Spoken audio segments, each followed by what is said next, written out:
Sahabat dan saudaraku, mari menggunakan waktu mempelajari firman Tuhan hari ini.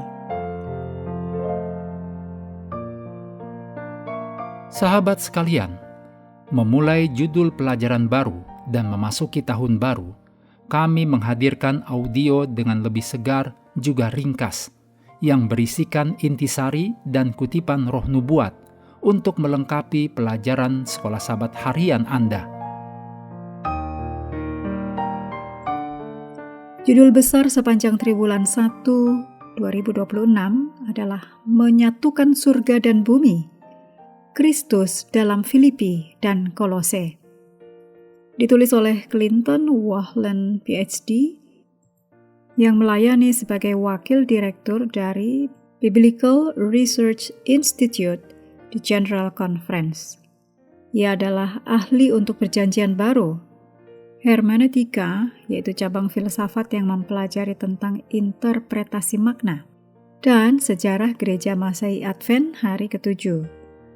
Ia pernah tinggal dan bekerja di Jerman, Selandia Baru, Rusia, Inggris, dan Filipina.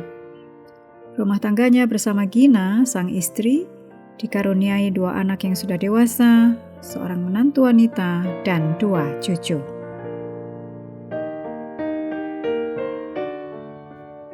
Kita mulai dengan doa singkat yang didasarkan dari Roma 12 ayat 12. Bersukacitalah dalam pengharapan, sabarlah dalam kesesakan, dan bertekunlah dalam doa.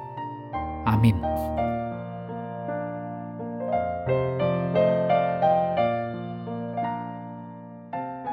Hari Sabat tanggal 27 Desember, pelajaran pertama judulnya Dianiaya tetapi tidak ditinggalkan.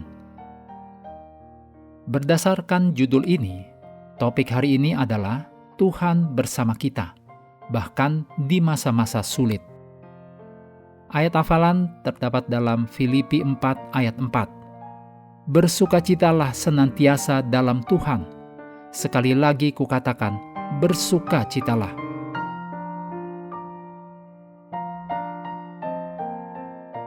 Ada seorang pendeta Gereja Masehi Advent hari ke-7 ditangkap karena kejahatan yang tidak dilakukannya. Pendeta itu dipenjara selama hampir 2 tahun. Awalnya pendeta itu sedih dan bertanya-tanya, mengapa Tuhan membiarkan hal buruk ini terjadi padanya? Apakah Tuhan tidak peduli padanya? Tak lama kemudian, pendeta itu mengerti bahwa Tuhan mengirimnya ke penjara untuk menyelamatkan orang-orang. Ketika orang-orang di penjara mengetahui siapa pendeta itu, mereka memintanya untuk berkhotbah. Maka pendeta itu memberitakan kabar baik tentang Yesus. Pendeta itu juga memberikan buku-buku tentang Alkitab untuk para narapidana. Ia membaptis orang-orang di penjara dan mengadakan perjamuan kudus bagi mereka. Pendeta itu berkata, ada beberapa waktu saya mengalami kesulitan bekerja di penjara. Tetapi saya juga merasakan sukacita yang besar. Saya merasakan sukacita ketika melihat Tuhan mengubahkan hidup orang-orang. Saya melihat Tuhan menjawab doa-doa saya.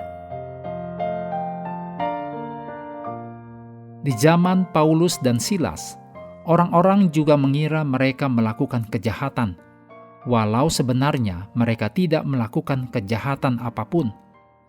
Paulus dan Silas pun dipenjara. Kisah Para Rasul pasal 16 ayat 24 mencatat bahwa kepala penjara membelenggu kaki mereka dalam pasungan yang kuat. Saat di penjara, Paulus menulis surat kepada anggota jemaat di kota Filipi dan Kolose. Dicatat dalam Filipi 1 ayat 7 dan Kolose 4 ayat 3. Kutipan roh nubuat untuk pelajaran hari ini dari The Acts of the Apostles, halaman 206 dan 207. Ini memberitahu kita sebagai berikut. Rasul Paulus merasakan tanggung jawab yang besar terhadap orang-orang yang bertobat hasil dari pelayanannya. Di atas segalanya, Paulus rindu agar mereka setia. supaya aku bersuka cita pada hari Kristus, katanya, bahwa aku tidak percuma berlomba dan tidak percuma bersusah-susah. Filipi 2 ayat 16. Paulus gemetar memikirkan hasil pelayanannya. Ia merasa bahwa keselamatannya sendiri pun mungkin terancam jika ia gagal memenuhi tugasnya. Dan jika jemaat gagal bekerja sama dengannya dalam pekerjaan menyelamatkan jiwa-jiwa. Paulus tahu bahwa khotbah saja tidak cukup untuk mendidik orang percaya agar dapat menyampaikan firman kehidupan. Paulus tahu mereka harus diajar baris demi baris, ajaran demi ajaran, sedikit di sini dan sedikit di sana, untuk terus maju dalam pekerjaan Kristus. Sahabatku, pekan ini kita akan melihat apa yang terjadi pada Paulus saat ia berada di penjara. Penderitaan Paulus di penjara membantunya melihat rencana Allah untuk hidupnya.